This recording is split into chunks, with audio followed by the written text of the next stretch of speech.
Hi, everybody over here at Tim Hatch Live on YouTube and Patreon and X. And I just wanted to say that there was such a great response for the Kash Kelly interview preview last night on the free content on YouTube that we have decided to release the entire interview. Why? Because this man gave us so much of his time, and we want to respect him. Secondly, we want to respect you, our audience, and we want to give you his story because it's that powerful. And thirdly, because this is a viewpoint that not many people see or hear, and we need to show it to the world, how God can change people in the worst of circumstances. And yes, that includes somebody who was incarcerated, albeit unjustly, for January 6th and what appears to be very lawful entry into the Capitol on that dark day. So here it is in full, the Kash Kelly interview on Tim Hatch Live. Make sure you hit the like button, the subscribe button, the notification bell. Get notified every time we go live with new content like this. I hope you enjoy the interview. Let's get it started right now. Welcome to the conversation. I am pleased to be joined by my teammate on the Tim Hatch Live team, Brandon. Hello, Brandon. But also we're going to welcome in Kash Kelly. Kash Kelly, what a story this man has, from the hood to January 6th to prison to here on the deep end. Yeah. The journey of a lifetime. Yeah. Welcome on, Kash. I'm so glad to have you. Thanks for being with us. Hey, man, no problem. It's my pleasure to be here. I appreciate you guys for having me. So I'd love the audience to know your story, your background. Just take us through who you are and how do you get to January 6th, and lead us there as quickly as possible, because it is a compelling story people need to hear. I gotcha. Well, I'm from East Chicago, Indiana. I was raised, like you say, in the hood. And, you know, I had I guess you could say I had a checkered past with my upbringing and things that I've been through growing up where I grew up. Fast forward, you know, I became a father, became a pillar in the community, trying to do, you know, activist work out there as far as keeping kids away from gangs and away from drugs and just, you know, living a good life. Yeah. Was raised in the church, deviated a little bit from the church and studied all different types of theologies, and it led me back full circle, right back to the church.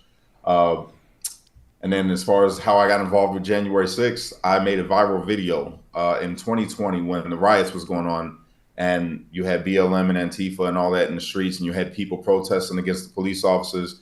And when it happened in my city, in Hammond, that's where I was living at the time, in Hammond, Indiana, I made a video speaking out against the people that were protesting the police officers, because Hammond, Indiana has a great police force, and a lot of them officers are my friends. Yeah. And when I made the video, I woke up the next day, I had millions of views, and then everybody trying to ask me questions about my political beliefs. And it just led me down this road of politics. And I studied a lot to learn about what I was talking about as far as politics. And it led me on to radio shows, podcasts, and all over the country. I was traveling and speaking at rallies and locking arms with people at Trump rallies. It was good. What made you go from, you said to us yesterday, you were asked, what's your political view? You said, I'm black, I'm Democrat. And then you go to Trump supporter, because a lot of people don't see that trajectory happening much, but I think it's happening more. But it happened for you well ahead of the curve, if you ask me. Yeah, 100%. Well, here's the thing. When you grow up where I grew up at, it's more of this is what I call it, generational Democrat. You're taught to think that because you're not white and you're from this community, you have to vote Democrat, because that's just what it is. It's always what it's been. You're a Democrat. So my belief system totally was opposing a democratic ideology of today. I don't want to say like a Democrat like JFK. I'm not talking about like that. I mean, today's leftist type of Democrat is completely different. So my views and my ideology completely differed from the ideology once I studied it and started seeing the politics, in depth. So once people started asking me questions about like my views on abortion and religion and church and state and the welfare program and all types of different stuff, they were like, no, bro, you're very conservative. You're more conservative than I am. And I'm like, what? So that's like I said, I started studying it, and then I'm like, yo, I'm very conservative. I have some different views, I guess, but for the most part, I'm very conservative. Yeah. So Yeah. And growing up, who was the influence that would make you feel like you were Democrat? Which you say is just institutional Democratic views. Just raised that way. Just raised that way. Just raised that way. You know, like when, for instance, I'll give you an example. Barack Obama. Yeah. When Barack Obama was running for president, me being biracial, you know, I'm mixed like Barack Obama's biracial. And I'm like, oh, this is a milestone for our country. We're electing somebody who's not white to be in office, and he's going to do great. And it's going to be, you know, all the barriers are shifted and everybody's coming together. Mm-hmm. And, you know, I just thought like, oh, this is the Democratic way right here. But then, you know, as you start watching things unfold, you're like, yo, I don't like this guy.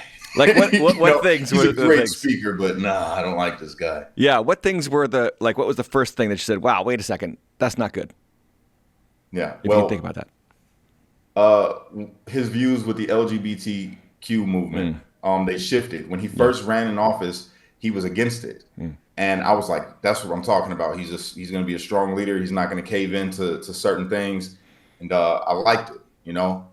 And then in the second term, after things started to shift, like the economy started going under a bit, and it just became kind of like a hard place to live in America for people under his administration, as far as insurance. Like when I was working, my insurance shot up because of the Obamacare and all of that. So my insurance costed more out of nowhere. And I'm like, I'm already making it paycheck to paycheck. And then if I didn't get insurance, which I like, they penalized me. I had to pay like $600 or $400, $600. Yeah, because I didn't have insurance. So I'm like, this is stupid.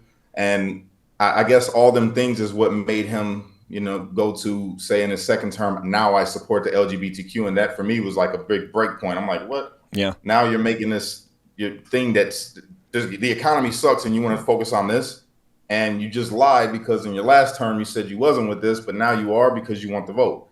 So that really is what made me start to like have an eye towards politics just a bit. And I'm like, at that point, I'm like, it's all BS.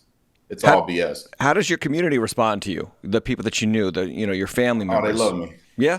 They love me. Support then? Yeah, they love me because they've seen my growth. You know, from being I had a big name in the streets because of the life that I had lived growing up. I was always a fighter. I was always, you know, involved in some stuff that I shouldn't have had nothing to do with, but it's just how I was raised.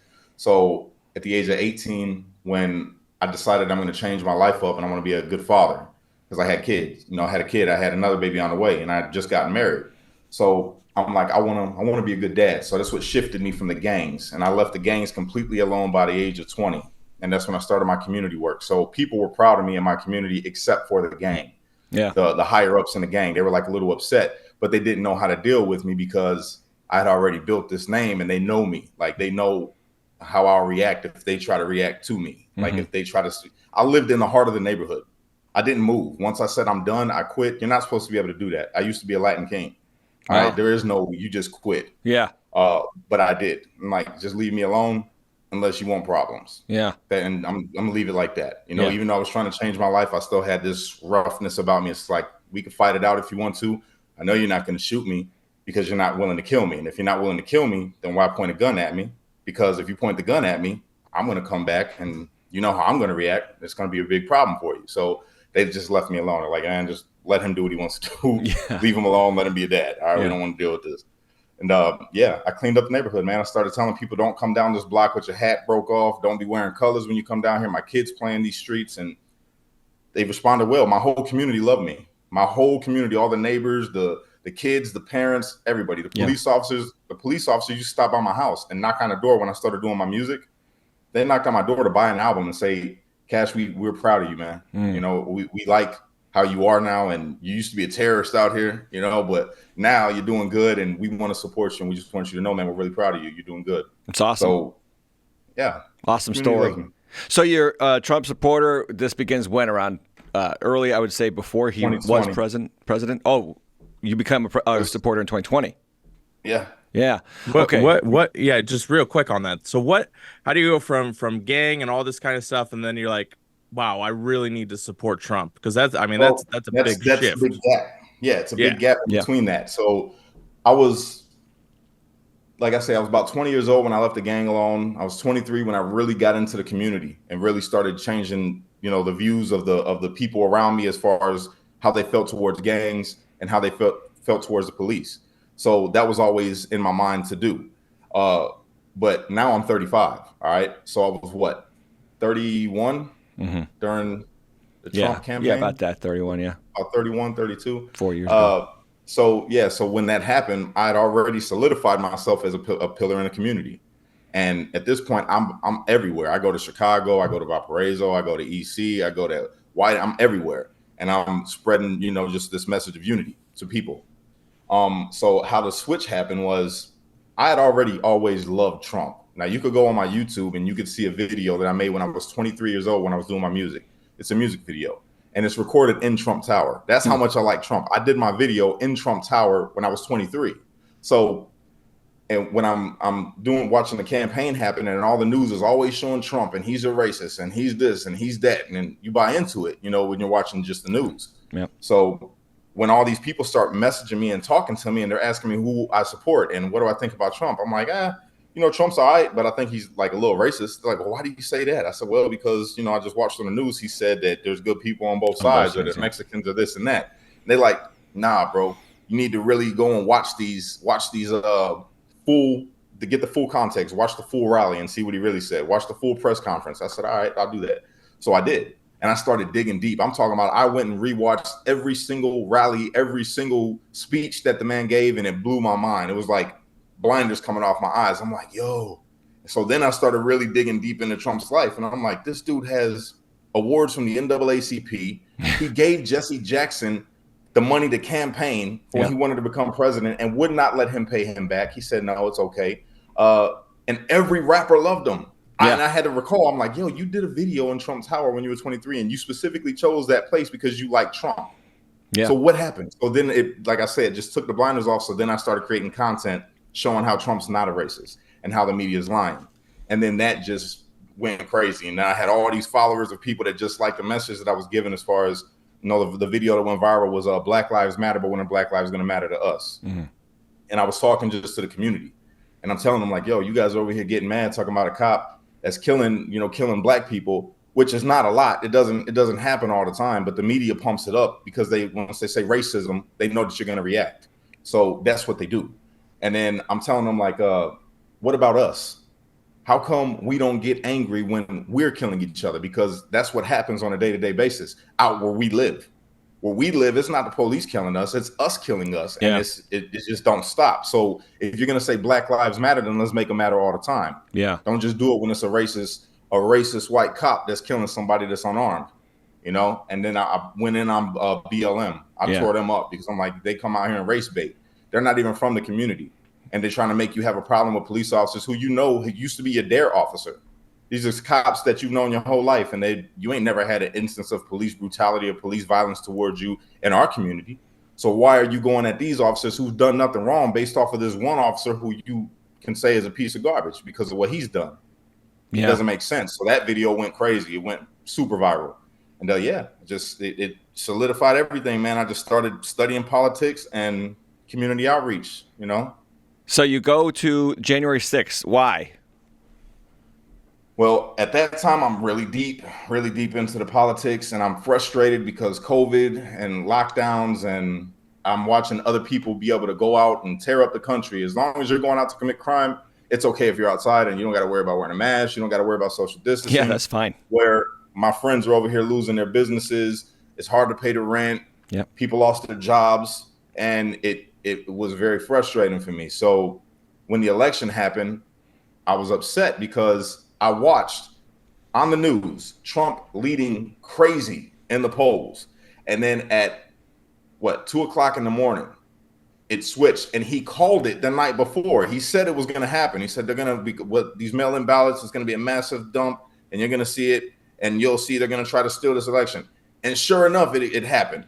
So it really set a fire in me. I'm like, okay, so now they're stomping on our constitutional right. If they can mess with an election and let people go out and tear up the whole country, and all the people who are doing right, who are participating in this election and they want to work, they would take care of their kids, all these things, we're being punished and locked down, and our vote doesn't matter. Yeah. So if they can take that right away from our vote, Well, they can take any of our rights. They could trample one of your rights in the Constitution. They can trample any of your rights in the Constitution. So when I went to go protest, it was simply for all of those things. Yeah. I went there to make my voice heard, to say, look, I'm on to you. I see what you're doing. You all are corrupt, and I disagree. That was my stance. I'll never forget when I first thought Trump's going to lose the election. I can remember the day, and it was about, I think it was in early May of 2020, and I walked by my kitchen counter and I saw mail-in ballots on the desk that my wife had taken out of the mailbox. We didn't ask for them. Yep. We didn't request them. I said, uh-oh, he's going to lose. And I knew it at that moment. If this is happening across our country, this is rife for all kinds of questionable activity. This is going to be bad. And you're exactly right. Yeah, he called it, and it happened exactly how it happened. And totally understandable with your frustration, being a Trump supporter. And so you're going to January 6th. Let's just walk through the day for the listeners and viewers. What happened on that day? Because you told us yesterday, and it is fascinating. Yeah. Yeah. Okay. Absolutely. So we go. I left the rally way before Trump ever finished speaking. Before Trump ever said, I want you to peacefully and patriotically go down to our nation's capital, make our voices heard. That's not bad. You know? That's pretty good. That's not bad, yeah. Before he said that, I was already on my way there. It was my plan, like I say, before I even went to January 6th. 2 weeks prior, I'm like, yo, you seen what happened in Chaz or Chop, whatever they want to call it? I don't like it. Yeah. So this is what I'm going to do. If they're allowed to take over a whole city, well, then I'm going to go to the Capitol and I'm going to do a sit-in. Peacefully, no violence. We're going to do it the same way that it's been done for a long time in this country when it came to doing protests. You're going to do a sit-in, lock arms, and we're not going to move. We got to go to jail, we'll go to jail. We're just going to lock arms and no violence. That was my plan. When I went there was a whole bunch of people that were already there. So we're on the lawn. We're singing God Bless America, chanting USA, and everybody's it's like a good time, the same way that it's always been at every single Trump rally that I've been to. So then you look I'm on the west side. I'm on the west at the West Terrace. So you look up on the balcony right there, and these people come out dressed in riot gear, shields, guns, and they point them at the crowd. And I'm like, okay, what the hell's going on? And I'm looking in the crowd to see if anybody's doing anything wrong. Nobody's doing anything wrong. And they start opening, boom, boom, boom, boom, shooting people with pepper balls. And then wait, you hear, now boom. I want to stop you right there. So it was completely unprovoked. You guys nobody was nobody's trying to go into the Capitol, nothing. And then they just started opening fire. Nobody was doing I got it on video. I shared it. This video was the video that came out on Julie Kelly's website.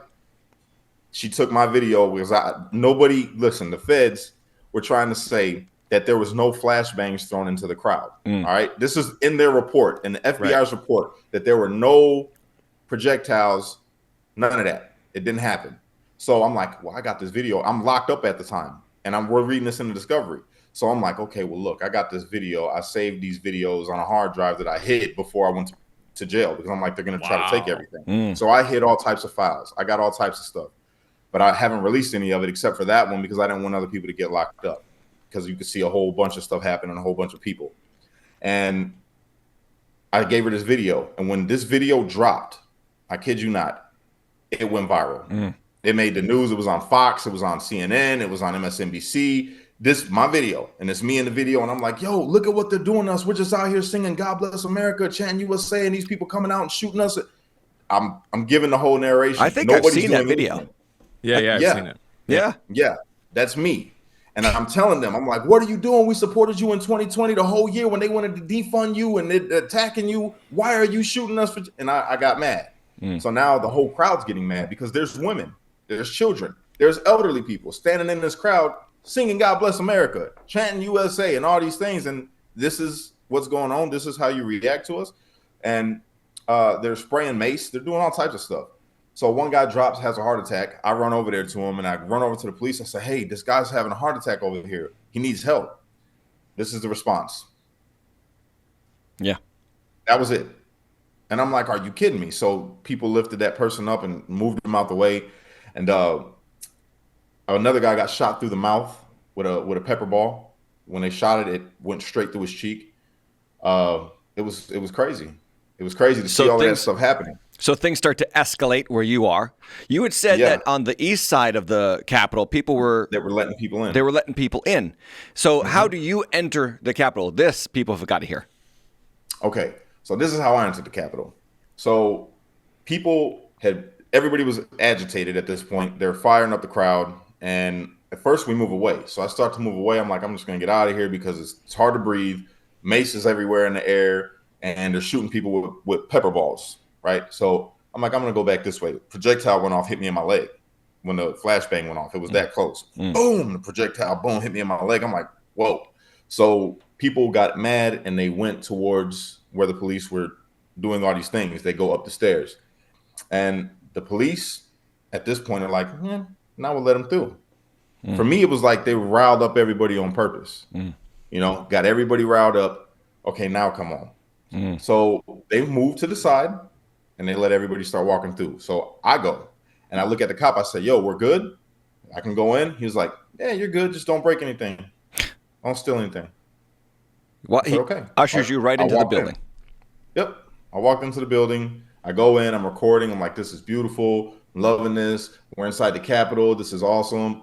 And then I make it to the little statutory or rotunda, whatever it is. It's got a bunch of little statues. And I jumped. I had a moment. All right. I had a moment. Jumped up there, took a picture with the statue like this. Yeah, I've seen the picture. And posted it on Facebook. And I was excited. So when I look over, I see these guys about to beat up these cops. I jump down off the statue. I'm like, yo, what are you doing? They aren't the ones that was outside doing all those things to us, man. They're just in here doing their job, bro. They're not a threat. We're not BLM. We're not Antifa. We don't act like this towards people in uniform, bro. They didn't do nothing wrong. And they're like, oh my God, you're Kash Kelly. I'm like, yeah. They're like, can we take some pictures, bro? I'm like, yeah, come on, let's take some pictures. And then the cops told them, you guys can go that way. You can't come this way. Everybody's cool with that. So they was like, all right, we're going to go this way. The police officers looked at me and said, yo, man, thank you. Appreciate you. I said, no, I appreciate you, man. Thank you for everything that you do. Sorry about that. I look over, see a guy trying to hit the chandelier and another guy like grabbing at paintings. And I'm like, oh, no. Okay. And I start screaming. I'm like, this is our house. What are you doing? We don't disrespect our house. You're wrong. At that point, nobody's listening. I turn around. It's time to go.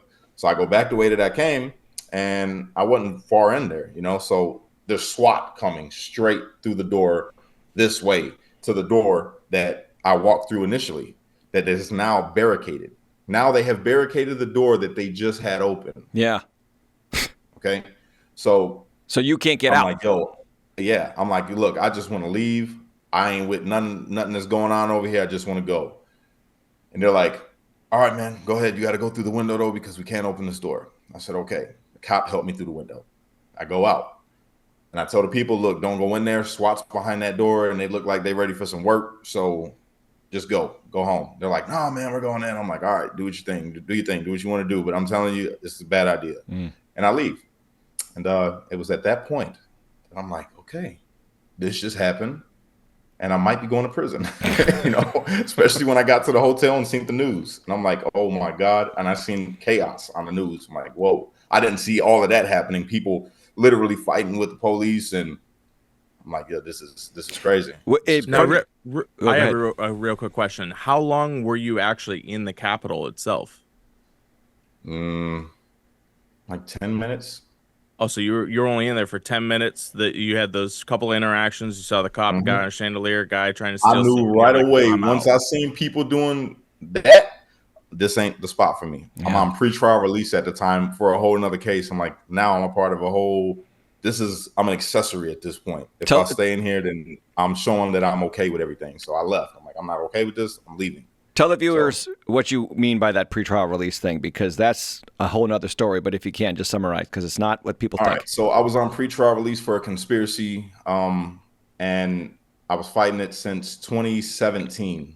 And I was due to be sentenced February of 21, all right, for that. And I decided to go to the Capitol. And when I went to the Capitol, they piggybacked it. They piggybacked right on top of it. Gave me a criminal complaint. It wasn't a charge yet. It was a criminal complaint. So when I got home, I had to turn myself in. And when I turned myself in, they kept me there and made me wait for my sentencing. So when I went to my sentencing, where I was only supposed to, I was only gonna get house arrest and probation. They gave me 48 months because I was a domestic terrorist and I attacked our nation's capital. Yeah, the judge based it off of your activity on January 6th. And this is for a different case. Yeah, exactly. He said, I know this case has nothing to do with this, but I can't operate in a vacuum and ignore the facts.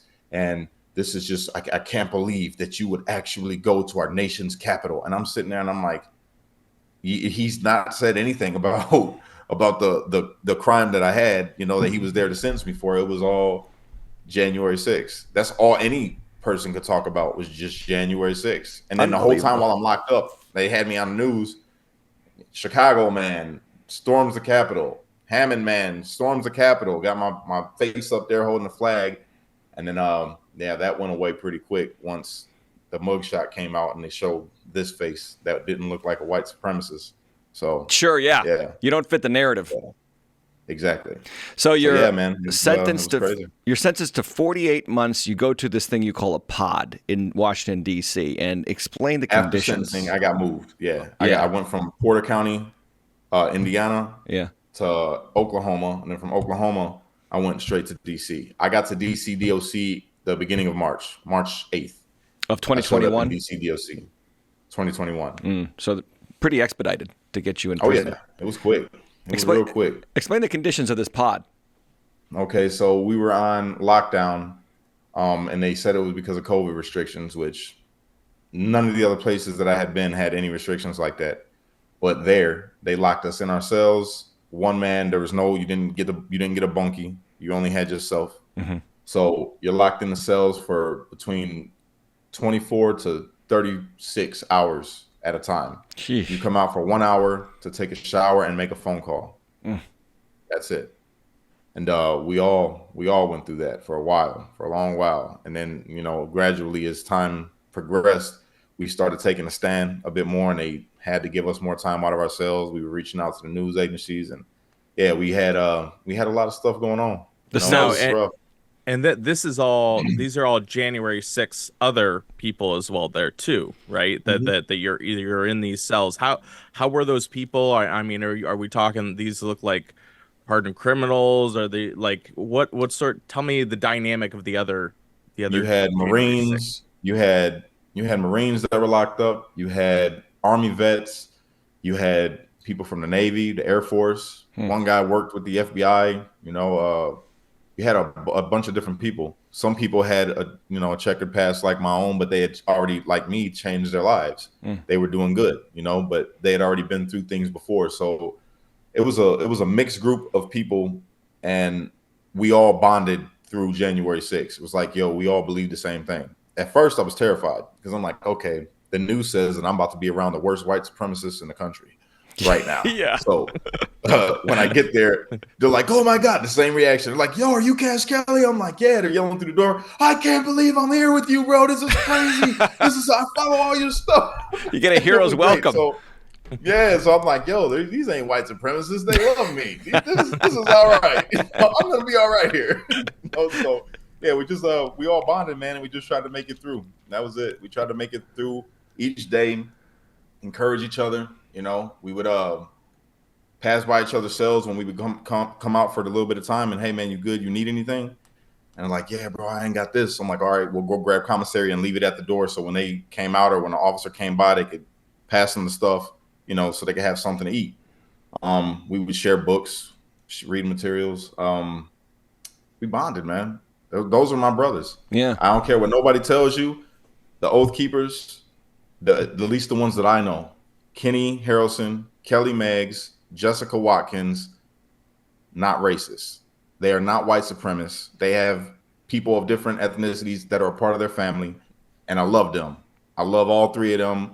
Those are my people. I don't care what nobody tells you. The Proud Boys, the ones that I know, they're not racist. They are not racist. It's not a white supremacy organization. The leader of the Proud Boys, he is Puerto Rican. Darker than me, Enrique Tarrio. Yeah, Enrique Tarrio. And they just sentenced him to 20 years for not even being at the Capitol, just being the leader of the Proud Boys. So it's just sick. And so it's hard to be racist in America right now. It's very hard because there's a good chance that somebody in your family married somebody who's not white and vice versa. That's America 2024. Exactly. Anyway, What did God do in your life while you were in that holding cell, in that prison? He drew me a lot closer to him. I just at first it was I was upset. I was upset that I had to leave my family. I had to leave my kids, and I dealt with that, before I ever got to DC. But when I got to DC, I just I buried myself in prayer, reading. I was reading everything, like I always did, but it was more in depth. I got a lot closer with God, and I used to talk just every day, just talk with God. I would write my own psalms, which became like poems, which became songs. And yeah, I transformed, man. I just have this different perspective where I didn't see the negativity. It's like that verse in the Bible, I live by this, right? When Jesus says, the lamp of the body is the eye. And if that eye be good, then the whole body will be full of light. But if that eye be not good, then the whole body will be full of darkness, and how great that darkness will be. Yeah. And the way that I interpreted that, being in that cell and being in that situation was, no matter what situation you're in, if you have a good eye, if you have goodness inside of you and you trust God and well, then you can always find the positivity. But if you're always just seeing the negative, then even in the best possible situation, you're going to find the bad. Man, you're right. So I thought about something being locked up. I used to hate the way that the walls looked. It was just white, and I couldn't see the sun outside. I couldn't deal with, how it rust and mold and all this stuff. And I'm like, this is horrible. But I thought about a person that's born blind, that has never seen. They would gladly trade places with me to sit in that cell and to be able to see that wall and the color of that rust and the mold. And I hated how I heard everybody's kicking and screaming and yelling out the doors when people were going crazy in there, because there was times where people were going crazy. Solitary confinement does that to you. Yeah. And I thought about person that's born deaf. They would love to be able to hear these different noises that are going on. So I just thanked God that I had my hearing and that I had my sight. And I thanked him that I was still alive. So everything changed my perspective. Yeah. I try to see the good in everything. Even when it's supposed to be a bad situation, I'm thanking God. I'm thanking God for it, because I know it's just a testing of my faith. This is to help build endurance and perseverance. And I don't see the bad. I don't. It's amazing. People need to hear that. That's that perspective there. I mean, I feel like that, just having that perspective in general will help tremendously amount of people with any sort of adversity that they're facing. Just being able to be appreciative and having a sense of gratitude even in the darkest times. So that's amazing. What sort of what's like a crazy story you had? Maybe something funny, maybe something that nobody knows about the insurrectionists. Like, what's give us some good dirt, you know what I mean? All right, so here, I'll give you one. We had the Hopium Den.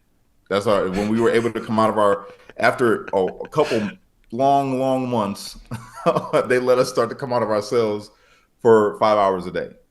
And when they did that, we decided that on Saturday nights, we're going to do our own version of Saturday Night Live. So we would all write skits for the whole week, right? We'd be coming up with different skits, and we would go up and perform these skits in front of each other, and the COs. We did it so well that the COs got involved, and they loved it. Like, they were coming from different parts of the jail to come and watch Hopium Den on Saturday nights, the COs, okay? And we ended up changing their hearts and minds completely, literally. But the Hopium Den was funny because you had some really, really funny, talented people in there. Robert Morris, I love that brother to death. He's hilarious. He did this thing about, Bobby, Machine Gun Bobby. And it was great. And then Bobby would do his skits and make fun of, somebody else. But one of the funniest ones was Scott Fairlamb. Scott Fairlamb did a skit. Now, we had Christopher Worrell. You know who Christopher Worrell is, right? No. He's one of the Proud Boys. Oh, okay. He went on the run before, I guess. I do remember that name. Yes. Okay, so Christopher Worrell was locked up in there with us, and he used to love coleslaw.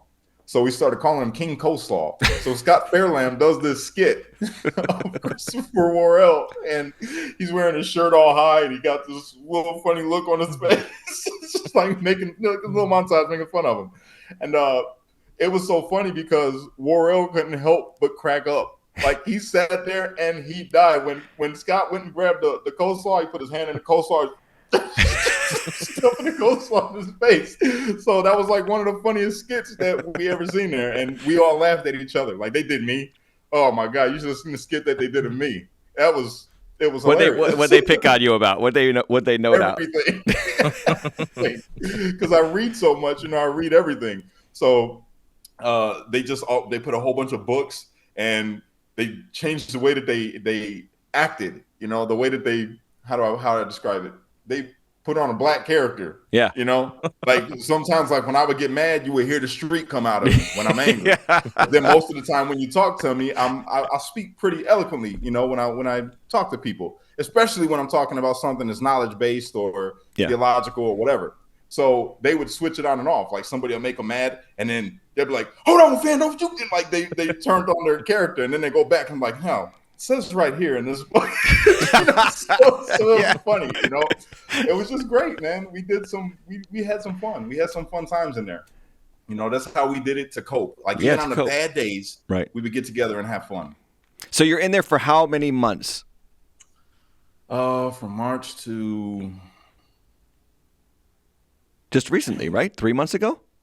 From March 2021? No, that's when I got out of prison. But when I left DC, it was November of 22, was it? Okay, so about a year and a half. Yeah, about a year and a half. A little bit over a year and a half. Yeah, so after November 2022, where do you go from there? To Oklahoma and then to prison. Okay.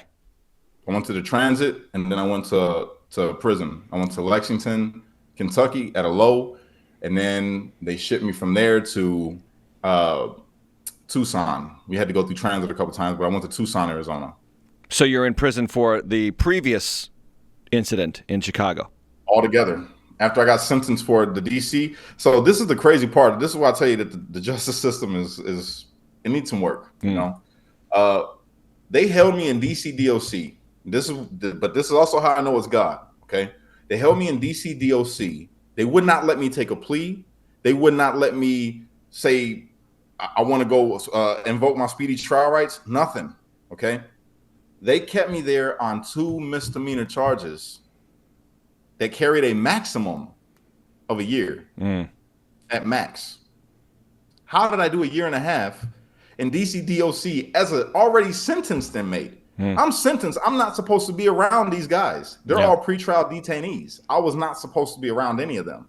Yet, God had me there. And I understand why, as far as I'm concerned. And a lot of these guys will tell you that too.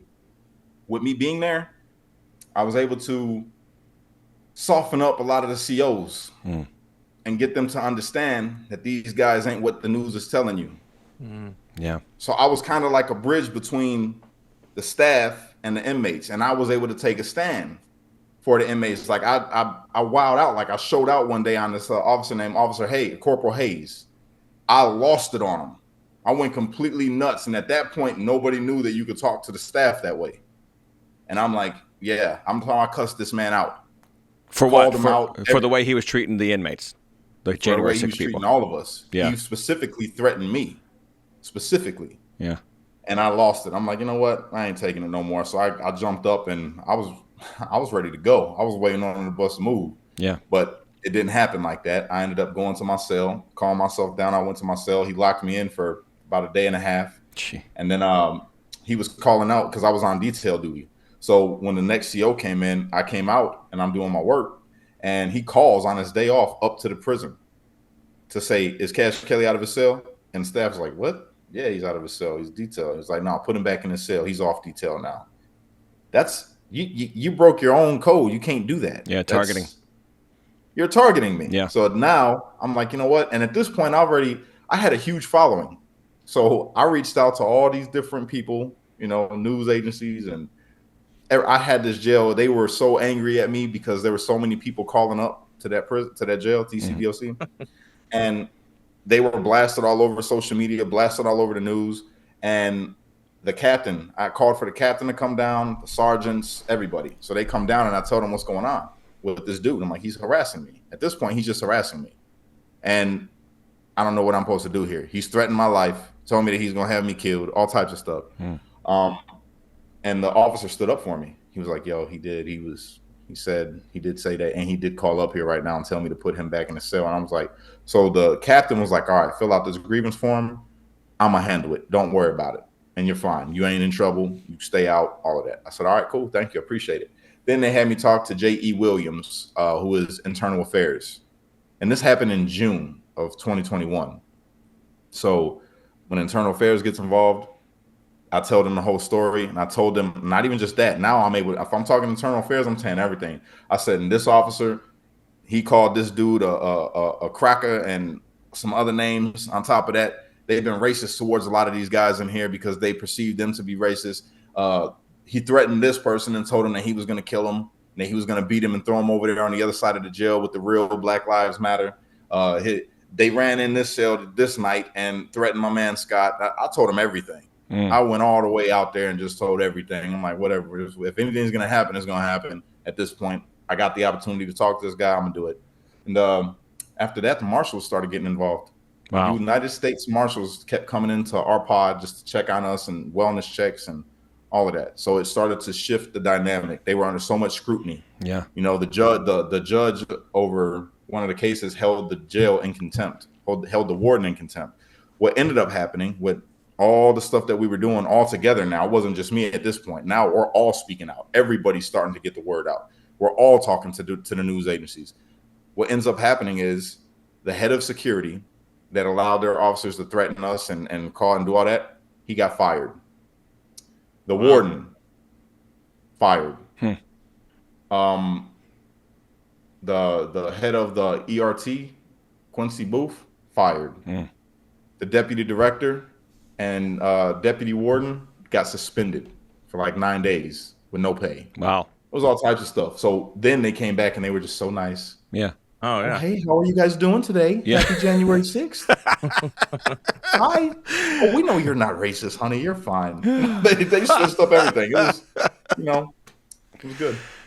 So it's good to know that it got better for you, but you must have felt at some point, like in the beginning, my life is in limbo, because you know that they broke all kinds of laws, all kinds of protocols, because it was a politically charged, what do you want to call justice? It wasn't justice; it was politically charged targeting. Yes. And 100% political persecution. Political persecution. That's the word I'm looking for. Yeah. So you get out of prison 3 months ago now. Yeah. And the world now that you see, compared to the world that you saw, what do you say about that? Or the America that you see? Yeah, as far as just like the atmosphere. Okay, well, the atmosphere is always the same for me. Anywhere I go, I'm a uniter. Regardless if it's good, bad, it doesn't matter. I'm going to stay being Kash. I'm going to be a uniter, and I'm going to be as friendly as I can to people when they cross my path. If I see an opportunity to help somebody with whatever it is, I help. That's just what I do. As far as the political atmosphere, the politosphere, it's toxic. It's becoming just as toxic as it was back in 2020. Yeah. I see the shift starting to happen. It's just now they can't use racist white cop kills black man. We already are hip to that. So they're not using that. Now they're using, oh, you don't stand with Israel? Yeah. Oh, you don't stand with Palestine? Oh, we're pro-Palestine. Oh, we're pro-Israel. Oh, we're pro-Ukraine. Oh, we're pro-Russia. They're using these other things. That's right. Now you say people. They're using, and that's an important qualifying phrase, because I believe it too. This constant friction that they are creating, the powers that be, the news media, the outlets, what was it that woman came out with and said, the world is controlled by 1% of the population who have control over the 4% who are the puppets to the 90%, and then the 5% are trying to wake up the 90% about the reality of the 1%. Yep. And that's I agree with that. Like with our news media, with our truth, man. With our people politicians, get blinded by media deception. Yeah, they use media deception. And they paint these pictures, but it's never what you actually see when you go outside. And this is what I tell people. Turn the news off. Pretend like the news does not exist. Turn off your social media for a week and just go outside. Yeah. Talk to people. When you go to the grocery store, is it toxic? Do people look at you and say, oh, I don't like you. You are a Trump supporter. I can see it. Yeah. Oh, I don't like you. You support Israel. I can see it. Oh, I don't like. No, that's not That's not it. When you go to a place that is politically charged, Yes. like a protest, Yes. then you'll have counter protesters that are attracted to this event. It's like a moth to a flame. Right. And it's only to cause division. What does it matter if they're protesting about the free Palestine or pro-Israel? What does it matter? It's their right to protest, right? But what does your protesting do? It's a virtue signal, really, because war is war. I know it sucks. If I had it my way, there'd be no war. But we live in a world that things go the way that they go. It's been this way since the dawn of time, since civilizations have taken shape. Okay, things happen. Nations go to war with each other. Nation will rise against nation.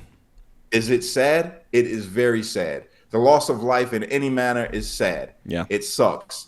I don't support it. I don't like the war, but I understand. And that's all we need to do. Once people can just grab an understanding and say, look, I don't agree with what's going on over there, but what do you want me to do? Do you want me to go and grab a Palestinian flag and burn it for you? Do you want me to burn the Israeli flag? Or what's that going to do? Is that going to change the situation over there? No. How about that same energy that you have about what's going on the other side of the world, you use right here for something that's going on right here in this country to help make a change right here in this country. Wasted energy. Wasted energy. Exactly.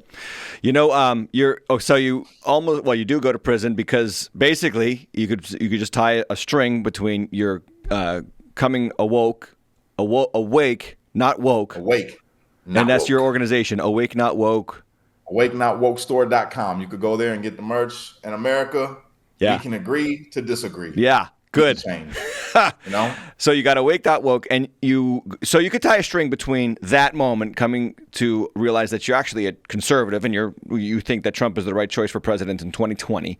Now here we are on the heels of another national election, presidential election. What's your viewpoint for 2024?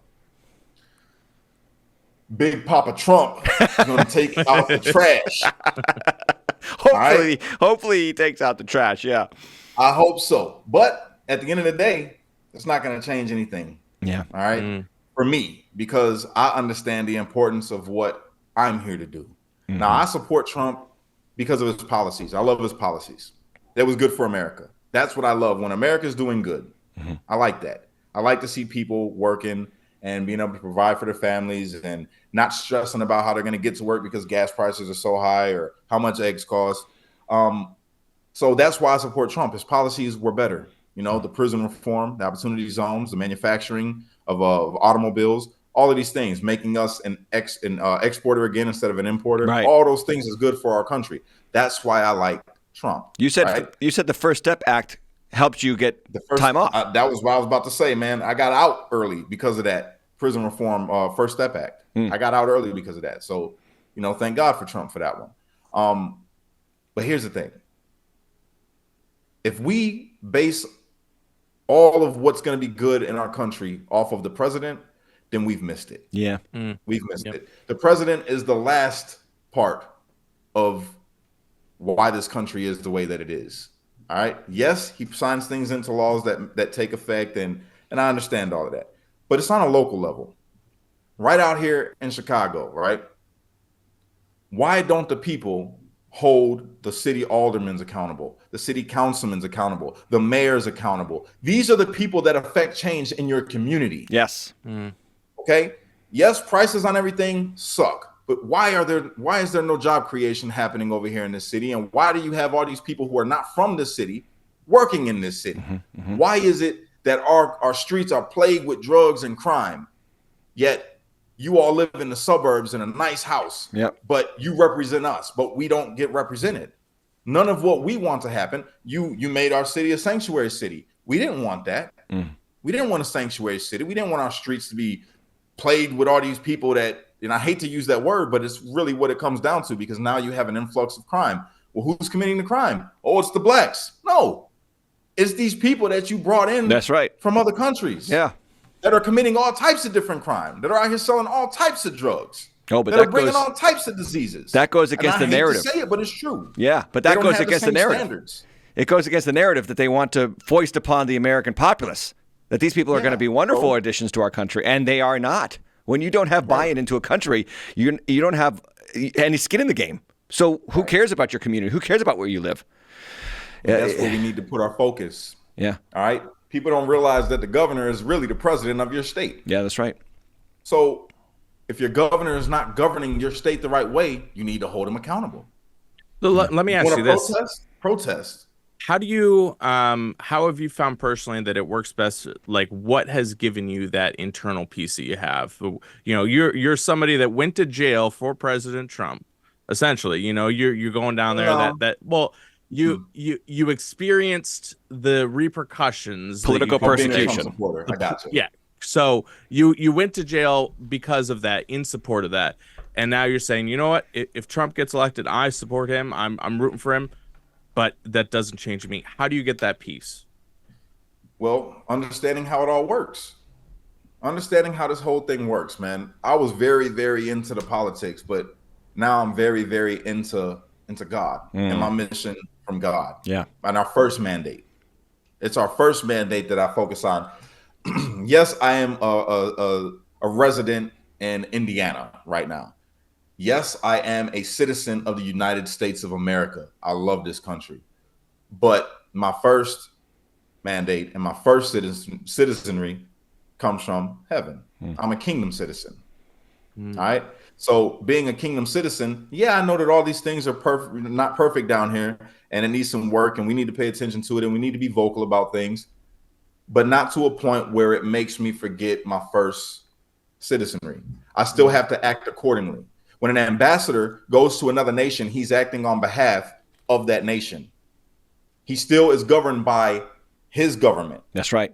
And he represents that government. And any nation that he goes to, he stands and represents that government, and he answers to that government. So once he decides, I'm not going to be an ambassador of this nation anymore, I'm going to become a part of this nation, well, now you lose what you once had, and you're operating underneath a different government. Yeah. I'm not operating under this government. That's right. Right? That's I'm right. operating under God. Yes. So that's just how I keep my peace. I understand that things are going to happen. Yeah, they can lock me up. They can beat me down. They can take everything, strip me of everything that I've had and everything that I worked for. It could be gone in a second. They've done it already. But guess what? It doesn't matter, because they can't take my life. They can't. My life was already given to me from eternity. And what Christ did on the cross, it proved to the whole world that death is nothing to fear. You're going to rise up again. That's right. It's a fascinating story. It's a fascinating story. Your attitude, your spirit is right, man. It's just, you give me confidence because I'm very worried about the election coming up, and I get too tied up into this nonsense, and I got to remind myself, and this is why Christians have to talk to each other. We have to encourage each other. We have to point each other to heaven. We have to keep our eyes on things above and not on things below. But God gave you a song in prison, and you sang it yesterday. And this is a beautiful song, and I want to tell our listeners, when you hear Kash sing, I'm going to ask him to sing in just a moment, you are going to get really blessed. First off, you're going to hear a voice you don't expect from this man. You've got a gift. You wrote this song in prison. You sang it for the prisoners, brought comfort, joy. It's saturated with Christ. It's saturated with faith in God. Would you sing it for us, Kash? I got you. Voice is a little scratchy. I was singing all day last night with my babies. So pardon my voice if it's not as great as it was yesterday. It's all right. If you want to take a sip of water, go ahead.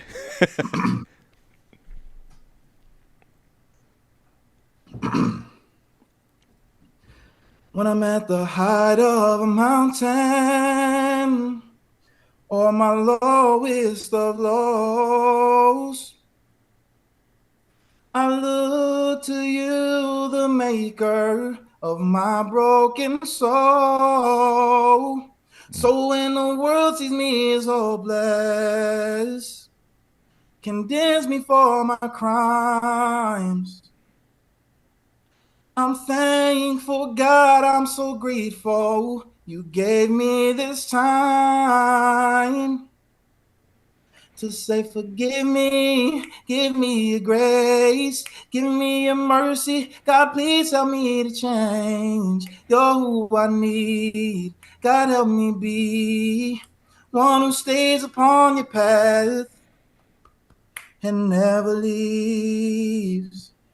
This walk of life ain't easy, but I know it's a test. And nothing this world can offer beats what comes next. So they can take all my possessions, every single thing I own. Still I'm thankful, God, I'm so grateful for life in these bones.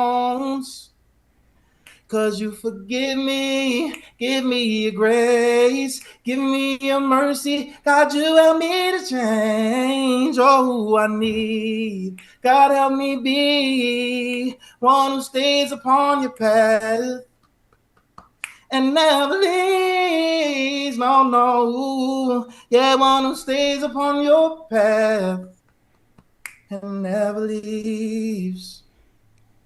Beautiful. Amen. Beautiful. That gives you chills to think that you got that song in prison, sang it for your fellow prisoners. And my mind goes back to David in the cave of Adullam as he's hiding from Saul, a political prisoner, right? Politically persecuted because he was a threat to the regime. And God gave him beautiful songs. Many of the Psalms that we love and cherish in our Bible were from his captivity. Yeah. It was God, man. I was God. I was in deep meditation, all the time. I stayed in my word, Will you be putting that on Will you be putting that to music and putting it on Spotify? And maybe, I don't know. I got to figure out. Think about doing that. You're in Chicagoland. Make some piano tunes for it. Well, I got some sources. We could help you out with that. You're in Chicagoland. There's plenty of talent. Yeah, that's true. I really hear I hear a choir. I hear a choir in the background of that. I feel like that's just a spiritual song, man. And I would love to put it out